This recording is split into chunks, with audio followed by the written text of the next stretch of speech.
नेता प्रतिपक्ष तेजस्वी यादव के पोस्ट पर बिहार में पॉलिटिक्स इस वक्त बेहद हाई है।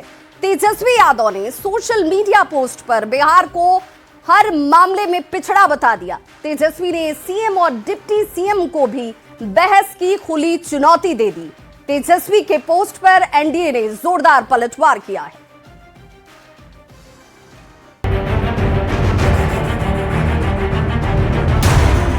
हमने जो भी ट्वीट किया है, कोई भी साबित कर दे कि कोई भी उसमें झूठा हमने डेटा दिया हो। जनता ने आपको क्विट कर दिया है, आपके बयान को कोई तवज्जो देता है। तेजस्वी के एक पोस्ट ने एक बार फिर बिहार की सियासत को सुलगा दिया है। तेजस्वी ने एनडीए के 21 साल के शासन पर सवाल उठाते हुए ऐसे आंकड़े पोस्ट किए जिसके बाद सियासी घमासान छिड़ गया। तेजस्वी ने बिहार को हर मोर्चे पर फेल बताया। अपराध, बेरोजगारी, भ्रष्टाचार और पलायन में बिहार को अव्वल बताया। तेजस्वी ने डबल इंजन की सरकार पर सवाल उठाते हुए लिखा, उद्योग, शिक्षा, स्वास्थ्य सभी मानकों में बिहार पिछड़ा हुआ है। तेजस्वी ने सीएम और दोनों डिप्टी सीएम को खुली बहस की भी चुनौती दे दी। तेजस्वी ने दावा किया कि उन्होंने जो भी पोस्ट किया है वही बिहार की हकीकत है। हमने जो भी ट्वीट किया है, कोई भी साबित कर दे कि कोई भी उसमें झूठा हमने डेटा दिया हो। ये हम नहीं कह रहे हैं, ये तो केंद्र सरकार की नीति आयोग कह रही है। ये तो हमारा रिपोर्ट है नहीं। तो जिनको अगर आपत्ति है वो नीति आयोग को बोले, लेकिन जो सच्चाई है, सच बोलने में दिक्कत क्या है? तेजस्वी की तरफ से आंकड़े जारी करने के बाद वार और पलटवार का दौर तेज हो गया। बीजेपी और जेडीयू ने तेजस्वी को उसी अंदाज में जवाब दिया। नीरज कुमार ने सोशल मीडिया एक्स पर पोस्ट कर तेजस्वी यादव के हर आरोपों का जवाब दिया। तेजस्वी का आरोप, डबल इंजन की सरकार पर तेजस्वी यादव ने गंभीर आरोप लगाए तो बीजेपी ने जवाब दिया, 1990 से 2005 के 15 साल क्यों भूल गए? देश में सबसे कम साक्षरता दर बिहार की है। तो बीजेपी ने कहा कि 2001 में साक्षरता 47% थी, जबकि 2011 में ये 61.8% हो गई। सबसे कम प्रति व्यक्ति आय बिहार की है। 2005 से पहले प्रति व्यक्ति आय राष्ट्रीय औसत से बहुत नीचे थी। देश में सबसे अधिक अपराध बिहार में था। तो 1990 से 2005 में किडनैपिंग का राज बिहार में चलता था। सबसे कम प्रति व्यक्ति निवेश बिहार में थे। बीजेपी ने जवाब दिया, नीति रिपोर्ट में बिहार ने सबसे तेज प्रोग्रेस किया है। देश में सबसे अधिक पलायन बिहार से है। आरजेडी राज में तो इंडस्ट्री भाग गई थी। तेजस्वी के ट्वीट पर जेडीयू प्रवक्ता नीरज कुमार ने भी पलटवार किया। नीरज कुमार ने कहा कि तेजस्वी की बातों को कोई गंभीरता से नहीं लेता। जनता ने आपको क्विट कर दिया है, आपके बयान को कोई तवज्जो देता है। एक खानदान के 23 लोगों को विधानसभा और विधान परिषद में नौकरी दी गई थी, ये वर्ल्ड रिकॉर्ड। तेजस्वी के पोस्ट पर बिहार की पॉलिटिक्स हाई है। तेजस्वी ने आंकड़ों के जरिए एक बार फिर एनडीए सरकार पर बड़ा हमला किया है। तो एनडीए तेजस्वी के आंकड़ों पर ही सवाल खड़े कर रही है। तेजस्वी के इस पोस्ट से नई राजनीतिक बहस शुरू हो गई। न्यूज़ 18 के लिए पटना से रवि एस नारायण के साथ रांची से गौरव झा की रिपोर्ट। तो देखिए, बिहार में विकास के इन्हीं आंकड़ों पर तेजस्वी के पोस्ट पर पॉलिटिक्स इस वक्त हाई है। एनडीए ने तेजस्वी के आंकड़ों पर सवाल उठाया तो आरजेडी और कांग्रेस ने तेजस्वी का एक सुर में समर्थन किया। ट्वीट करते हैं, कौन उनका ट्वीट देख रहा है? वो तो बिहार को नीचा दिखाने के लिए केरल में और दूसरे राज्यों में जाके भाषण दे रहे हैं। बिहार गरीब राज्य है, रोजगार नहीं है, तो बिहार को नीचा दिखाने का काम कर रहे हैं। लेकिन वो अपने 15 साल के उनके अपने माता पिता के काम के बारे में नहीं बोलते हैं। तेजस्वी यादव जी फ्रस्ट्रेशन में हैं। जब उनके हाथ में बिहार था तो बर्बाद कर दिया। बिहार बहुत आगे बढ़ा है और हर चीज़ में आगे बढ़ा है। बहुत अच्छे ढंग से नीतीश कुमार जी के नेतृत्व में आगे बढ़ा है और बढ़ेगा। ये स्पष्ट होता है कि बिहार को शिक्षा के क्षेत्र में, चिकित्सा के क्षेत्र में, विकास के सूचकांक के मामले में फिसड्डी राज्य कहीं ना कहीं माना जाता है। और बिहार को फिसड्डी बनाने में डबल इंजन सरकार की भूमिका है। यह स्पष्ट रूप से दिख रहा है। लालू फोबिया और तेजस्वी फोबिया में भारतीय जनता पार्टी और जनता दल यू के नेता अनर्गल पर लाभ करते हैं। बिहार अपनी कुल जीडीपी का 81% तो सिर्फ कर्ज का ब्याज चुका रहा है। पिछले 15-16 वर्षों में बिहार भारत में सर्वाधिक कर्ज लेने वाला राज्य बन चुका है। बिहार की आर्थिक स्थिति तो तबाह बर्बाद हो ही गई है, तो जाहिर सी बात है पैसों से ही सब कुछ चलना है, तो सारी चीजें लगभग तबाह हो गई हैं। सीएजी ने लगातार 2 वित्तीय वर्षों में घोटालों की आशंका जताई है। सरकार हिसाब नहीं दे रही है, तो भ्रष्टाचार, घोटाले, संगठित लूट ने बिहार को पूरी तरह से बर्बाद कर दिया है। मोतिहारी में जहरीली शराब कांड के बाद मौत का सिलसिला थम ही नहीं रहा। जहरीली जाम पीने के बाद आज एक और शख्स योद्धा मांझी की मौत हो गई। मोतिहारी में शराब पीने से मरने वालों की संख्या बढ़कर 9 हो चुकी है। हर तरफ मातमी सन्नाटा पसरा है। देखिए हमारी ये खास रिपोर्ट।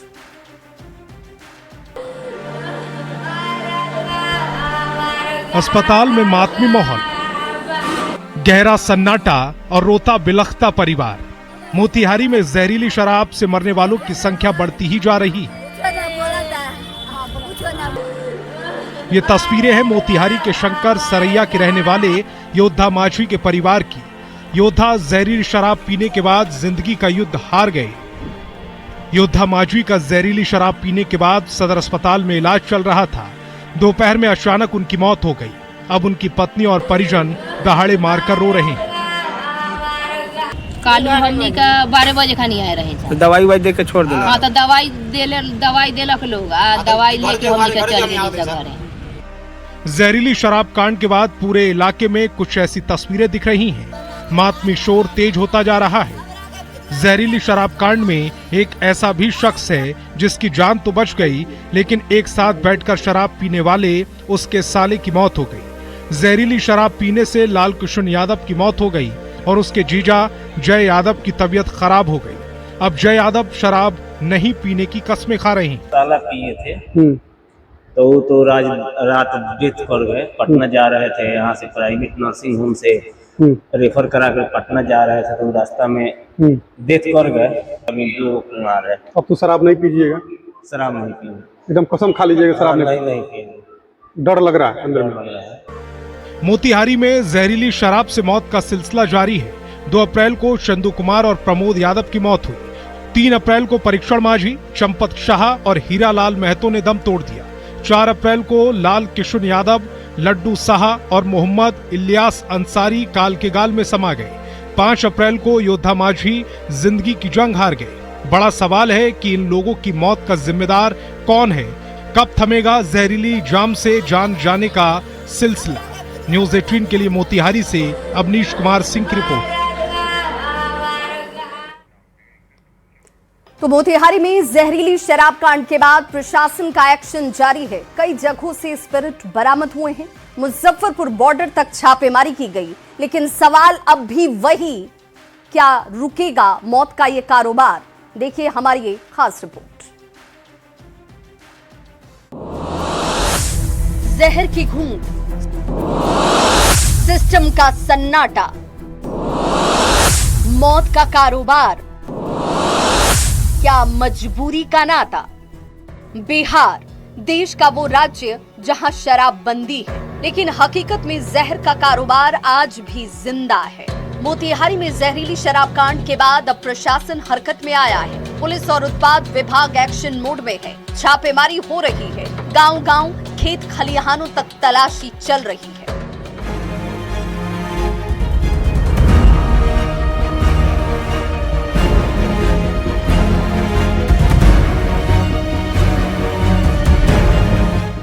ये तस्वीरें हैं मोतिहारी की, जहां कुछ घूंट पीने भर की लालच में परिवार उजड़ गए। मां का सुहाग उजड़ गया। बेटी की शादी से पहले पिता का साया सिर से उठ गया। कई युवा अपनी आंखों की रोशनी गवा बैठे और कुछ की तो जान ही चली गई। ये सिर्फ शराब ही नहीं थी, ये मौत का जहर था। स्पिरिट से बनी वो जहरीली शराब जो परिवारों को हमेशा के लिए तोड़ गई। लेकिन अब सिस्टम जाग गया है।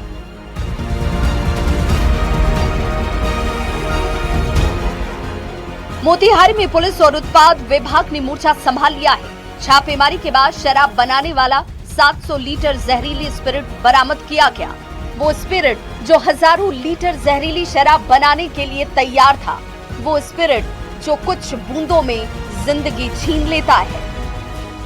पुलिस प्रशासन का बड़ा एक्शन, कई जगहों से स्पिरिट बरामद, जहर बनाकर बेचने वालों पर वार, मुजफ्फरपुर बॉर्डर तक छापेमारी।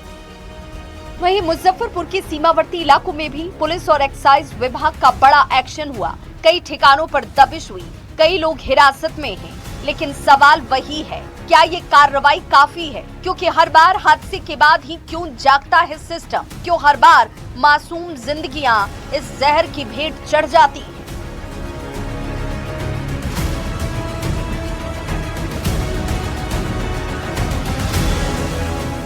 मोतिहारी से लेकर मुजफ्फरपुर तक एक्शन जारी है, लेकिन ये एक्शन सिर्फ बरामदगी नहीं, ये उन निर्दोष परिवारों के लिए न्याय की लड़ाई है जिन्होंने अपना सब कुछ खो दिया।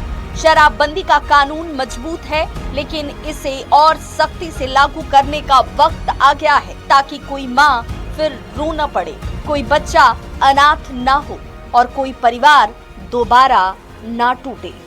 न्यूज़ 18 के लिए मोतिहारी से अवनीश कुमार और मुजफ्फरपुर से प्रियांक सौरभ की रिपोर्ट। मोतिहारी से एक ऐसी तस्वीर सामने आई जिसने तालीम के नाम पर चल रही व्यवस्था पर एक बड़ा सवाल खड़ा कर दिया है। गवंद्रा गांव का एक मदरसा जहां से हथियार बरामद किए गए, और चौंकाने वाली बात ये कि पिछले साल यहां से पीएफआई का एक सक्रिय सदस्य गिरफ्तार हुआ था। तो सवाल सीधा है, क्या ये सिर्फ इत्तेफाक है या कोई बड़ा खेल?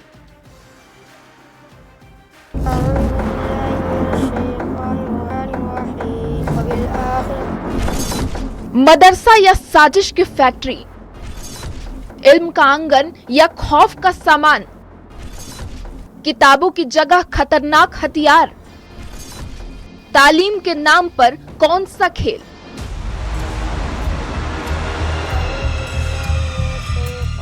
मदरसा जहां बच्चों को तालीम दी जाती है, जहां कुरान और किताबों की बातें होनी चाहिए, वहीं अगर हथियार मिलने लगे तो शक गहराता है। सवाल उठते हैं, शक सभी मदरसों पर, तालीम पर, परवरिश पर। ये तस्वीरें हैं मोतिहारी के गवंद्रा गांव में बने मदरसे की, जहां तालीम वाली जगह पर यह खतरनाक हथियार मिला है।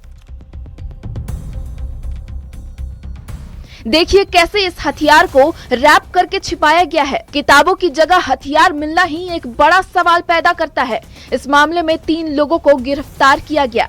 चकिया थाना अंतर्गत पुलिस को एक गुप्त सूचना मिली थी कि एक मदरसा है जहां पर हथियार की खरीद बिक्री की जा रही है, और सूचना के सत्यापन में पुलिस ने घेराबंदी किया और वहां पे छापेमारी की। और छापेमारी के क्रम में जो है एक पिस्टल और एक कारतूस जो है बरामद किया गया है, और मौके से 3 लोगों को गिरफ्तार भी किया गया है। और सुनिए, यही मदरसा, पिछले साल इसी मदरसे से पीएफआई का एक सक्रिय सदस्य गिरफ्तार किया गया था। वही पीएफआई जिसे देश विरोधी गतिविधियों के लिए बैन किया गया है। एक बार या 2 बार नहीं, कई बार ऐसी तस्वीरें सामने आई हैं। हाँ, विवादित रहा है। पहले भी जैसी सूचना मिल रही है कि बिहार एटीएस की टीम और चकिया थाने ने वहां से याकूब नामक एक कुख्यात अपराधी को जो है गिरफ्तार किया था। ये सिर्फ एक खबर नहीं है, बल्कि एक चेतावनी भी हो सकती है। क्या यहाँ पढ़ाई के नाम पर कुछ और चल रहा था, या फिर कुछ लोग इस पवित्र जगह का गलत इस्तेमाल कर रहे थे? और सवाल ये है कि मदरसे आखिर किस लिए होते हैं? क्या सिर्फ कुरान की तालीम के लिए, या फिर कुछ और? हमारे बच्चों को पढ़ाने के नाम पर हथियार छिपाए जा रहे हैं। देश की सुरक्षा से खिलवाड़ हो रहा है। पाकिस्तान की धमकी के बीच देश विरोधी साजिश रची जा रही है। मदरसा या खौफनाक मंसूबा, तालीम या तंत्र का दुरुपयोग, एक घटना या बड़ा नेटवर्क, सिस्टम फेल या साजिश खेल। माँ बाप अपने बच्चों को यहाँ भेजते हैं इस भरोसे के साथ कि उन्हें तालीम मिलेगी, लेकिन अगर उसी जगह पर डर का माहौल बन जाए तो ये सिर्फ एक घटना नहीं, ये भरोसे का टूटना है। सच क्या है ये जांच बताएगी, लेकिन सवाल उठना जरूरी है ताकि तालीम की बदनामी न हो और जो दोषी हैं वे बच न पाएं। न्यूज़ 18 के लिए मोतिहारी से अविनाश कुमार की रिपोर्ट।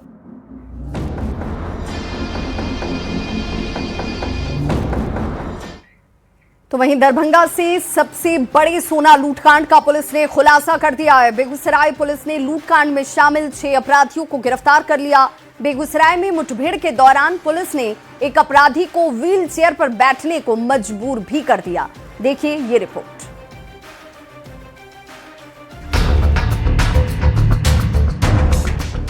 ये तस्वीरें हैं बेगूसराय सदर अस्पताल की। व्हील चेयर पे बैठा ये कुख्यात अपराधी अब लंगड़ा बन चुका है। बिहार पुलिस ने ज्वेलरी शॉप लूटने के बाद इस अपराधी को जिंदगी भर का जख्म दे दिया है। अपराधी मंगल कुमार को पुलिस ने व्हील चेयर पर बैठने को मजबूर कर दिया है। ये वही खूंखार अपराधी है जो दरभंगा में प्रेम ज्वेलर्स में 2 करोड़ की लूटकांड की साजिश में शामिल था। दरभंगा में बहुचर्चित सोना लूटकांड के बाद पुलिस पर सवाल खड़े हो रहे थे, लेकिन पुलिस ने सोना लूटकांड का खुलासा कर दिया है। एसटीएफ और पुलिस ने संयुक्त कार्रवाई में 6 अपराधियों को धर दबोचा। पुलिस ने अपराधियों के पास से 2 पिस्टल, 9 कारतूस और 3 बाइक के साथ चांदी के आभूषण भी बरामद किए। ये मंसूर चक का दशरथपुर गांव है, उसी के पास ये कार्रवाई हुई। इसमें कुल 6 लोगों की अभी तक गिरफ्तारी हुई है। इनके पास से कुल 1 पिस्टल, 1 देसी कट्टा, 9 गोली, 3 मोटरसाइकिल और चांदी के आभूषण, 4 मोबाइल बरामद हुए हैं। दरभंगा में सबसे बड़ी सोना लूटकांड के बाद पुलिस ने बेगूसराय के मंसूर चक में छापेमारी अभियान चलाया। इसी छापेमारी के दौरान अपराधियों ने पुलिस टीम पर ताबड़तोड़ फायरिंग कर दी। पुलिस ने भी जवाबी फायरिंग करते हुए सभी अपराधी को खदेड़ना शुरू कर दिया। मुठभेड़ के दौरान अपराधी मंगल कुमार के पैर में पुलिस ने गोली मारी। फिर इलाके में सर्च ऑपरेशन के दौरान 6 अपराधियों को गिरफ्तार किया गया। अपराधी मंगल का इलाज बेगूसराय सदर अस्पताल में जारी है। इसमें अभी तक जो घटनाक्रम है उसमें अपराधी की तरफ से 5 से 6 राउंड गोली चली है, पुलिस की तरफ से 4 से 5 राउंड गोली चली। घायल की स्थिति अभी वर्तमान में ठीक है और सदर अस्पताल में इलाज चल रहा है, विशेष रूप से डॉक्टर। दरभंगा में दिन दहाड़े अपराधियों ने ज्वेलरी की दुकान में 2 करोड़ के जेवर के साथ 20 लाख कैश लूट लिए थे। हथियार की नोक पर इस बड़े लूटकांड के बाद बड़े सवाल भी खड़े हो रहे थे, लेकिन पुलिस ने इस लूटकांड के एक अपराधी को लंगड़ा बनाकर और कुछ अपराधियों को दबोचकर साफ मैसेज दे दिया कि अगर लूटोगे तो ठुकोगे। न्यूज़ 18 के लिए बेगूसराय से संतोष कुमार के साथ दरभंगा से विपिन कुमार दास की रिपोर्ट।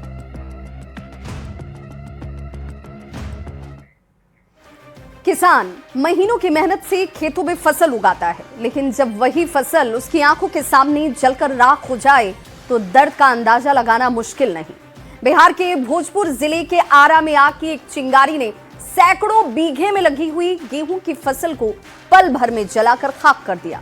किसानों के सामने अब बड़ा संकट खड़ा हो चुका है। देखिए ग्राउंड जीरो से हमारी यह खास रिपोर्ट।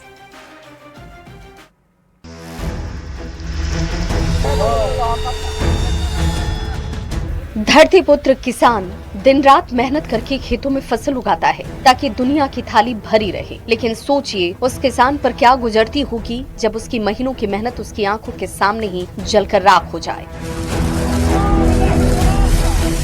बिहार के भोजपुर जिले के आरा से एक ऐसी ही दर्दनाक तस्वीर सामने आई है, जहां आग की एक चिंगारी ने सैकड़ों बीघे में खड़ी गेहूं की फसल को राख में तब्दील कर दिया और किसानों के सामने अब रोजी रोटी का संकट खड़ा हो गया है। जो तस्वीर इस वक्त आप देख रहे हैं, ये भोजपुर जिले के शाहपुर प्रखंड के बनाही, बनकट और रुद्रनगर गांव के बधार की है, जहां कुछ ही देर में खुशहाली के सपने राख में तब्दील हो गए। सैकड़ों बीघे में लहलहा रही गेहूं की फसल अब सिर्फ जली हुई बालियों और राख में तब्दील हो चुकी है। 6 महीने की मजदूरी जो है हम लोग का, किसानों का, पूरी तरह जल के नष्ट हो गया।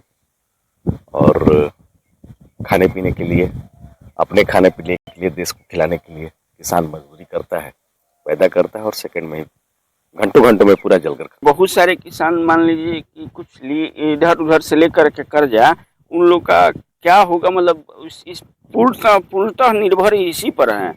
उनके बच्चे के पढ़ाई, घर का खर्चा, मवेशी, दवाई, बहुत सारी परेशानियां हैं। नुकसान हो। किसान कहते हैं कि दोपहर के वक्त अचानक से खेतों से धुआं उठने लगा। जब तक लोग खेत तक पहुंचते दौड़कर, तब तक आग ने विकराल रूप ले लिया। देखते ही देखते करीब 500 बीघे में लगी गेहूं की फसल जलकर राख हो गई। किसानों के मुताबिक ताड़ के पेड़ के पास से गुजर रही 11,000 वोल्ट बिजली लाइन में शॉर्ट सर्किट हुआ और उससे निकली चिंगारी ने खेतों में खड़ी फसल को तबाह कर दिया। उस समय तक अगर फायर ब्रिगेड की गाड़ी अगर आती तो इधर जलता नहीं सब, क्योंकि बहुत दूर आग थी। लेकिन आते आते 2 घंटा 3 घंटा लग गया गाड़ी आने में। और गाड़ी का इतना तेज आग था, वो देखिए ये सब दिखाई दे रहा है, वहां से आग पकड़ा है और वहां तक जाने में बहुत टाइम लगा था उसको। लेकिन लोग का आते आते और गाड़ी को आते आते बहुत टाइम लग गया, इसलिए सारा जल गया। नुकसान तो पूरे गांव का 500 बीघा के ऊपर ही हुआ है। 500 बीघा से ऊपर पूरा जल करीब पूरा जल कर राख। हाँ, पूरा जल के राख हो गया। चारों ओर दिख रहा है सब बाल ही बाल गेहूं। किसानों ने शोर मचाया, आग बुझाने की कोशिश भी की, लेकिन तेज हवा और सूखी फसल की वजह से आग तेजी से फैलती चली गई। फायर ब्रिगेड को सूचना दी गई, लेकिन जब तक दमकल की टीम पहुंचती तब तक सब कुछ जलकर राख हो गया था। इस अगलगी में करीब 5 गांव के सैकड़ों किसानों की फसल जल गई, उनके अरमान जल गए, उनके सपने जल गए। किसानों का कहना है कि इसी फसल के सहारे उनके बच्चों की पढ़ाई, इलाज, घर में जरूरी खर्च चलते थे। अनाज के साथ साथ पशुओं के चारे का संकट भी खड़ा है। किसान घटना के बाद कहते हैं कि नेता तो कई आए, लेकिन किसी को अभी तक मुआवजा नहीं मिल पाया। गाड़ी आयल बहुत लेट जल गई। अच्छा, मैंने गाड़ी पहले आ जाए तो कुछ बच जाए। अच्छा, दरार कितना खेत चलल? 15 कट्ठा। 15 कट्ठा में जल गई पूरा। कैसे फिर अब चली? अब वैसे ही अब किन खाली जाइए आलू क्या है। 4 घंटा 12 बजे 11:30 बजे से गाड़ी 2:45 बजे आग बुती, तब बड़ी गाड़ी जल गई तब गाड़ी आई। सब जलने के बाद गाड़ी आई है। गाड़ी रहता तो बच जाता। हाँ, नहीं शाहपुर थाना में है, न करनायपुर थाना में है, न बिहिया थाना में है। जब न्यूज 18 की टीम आरा से करीब 45 किलोमीटर दूर ग्राउंड जीरो पर पहुंची तो खेतों में फैली राख और जली हुई बालियां किसानों की टूटी उम्मीदों की कहानी को खुद ब खुद बयां कर रहे थे। महीनों की मेहनत कुछ ही मिनटों में राख हो गई। अब इन किसानों की नजरें सरकार से मिलने वाली मदद और मुआवजे पर टिकी हैं। न्यूज 18 के लिए आरा से चंदन कुमार की रिपोर्ट।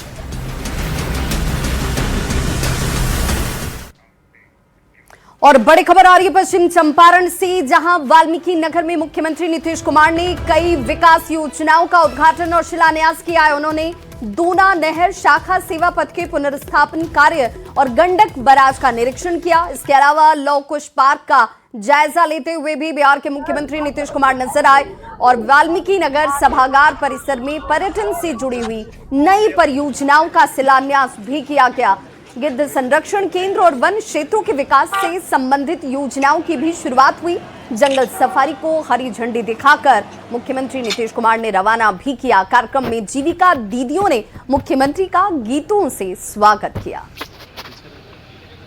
मुख्यमंत्री नीतीश कुमार ने वाल्मीकि नगर में एक बड़ी सौगात दी है और विशेष तौर पर जीविका दीदियों के साथ उनका जो संवाद रहा है और जीविका दीदियों ने भी अपने गीतों से मुख्यमंत्री का स्वागत किया है और उन्हें बार बार वाल्मीकि नगर आने का आमंत्रण भी दिया है। मुन्ना राज, न्यूज 18, वाल्मीकि नगर।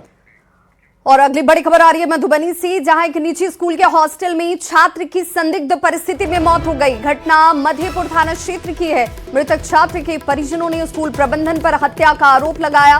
घटना के बाद स्कूल संचालक सहित सभी शिक्षक और कर्मी स्कूल परिसर बंद कर फरार हो गए। जानकारी के मुताबिक छात्र को बेहोशी की हालत में अस्पताल लाया गया, जहां डॉक्टरों ने उसे मृत घोषित कर दिया। इसके बाद परिजनों को घटना की जानकारी दी गई। बेटे की मौत की सूचना मिलते ही परिजन अस्पताल पहुंचे और वहां जमकर हंगामा किया गया। सूचना मिलते ही थाना अध्यक्ष दलबल के साथ अस्पताल पहुंचे, लोगों को समझा बुझाकर शांत कराया और छात्र के शव को अपने कब्जे में लेकर पोस्टमार्टम के लिए सदर अस्पताल भेजा गया। मामले में एसडीपीओ ने कहा है कि मृतक छात्र के गले पर निशान पाए गए हैं और इस पूरे मामले की जांच जारी है। स्थिति में मृत्यु था। घर वाले लोग भी अभी तक उसके डेड बॉडी के साथ पोस्टमार्टम में गए हैं। आरोप प्रत्यारोप अभी किसी प्रकार का नहीं लगा है। हम लोग घटना की जांच के लिए तुरंत ही वहाँ पहुँचे। थाना टीम पहुँच गया था, हम भी यहाँ आ गए और फॉरेंसिक का टीम यहाँ एविडेंस हमरा बच्चा के जीत नहीं ठीक है, दियो बच्चा के तब हम छोड़ देलिए। आए भाई रह दी बल आया मार दियो बच्चा का या कहलकै आइ रह दी सुनि लियो तो कहलकै नहीं आबे न देला तो हम ही आबै छी घर घर।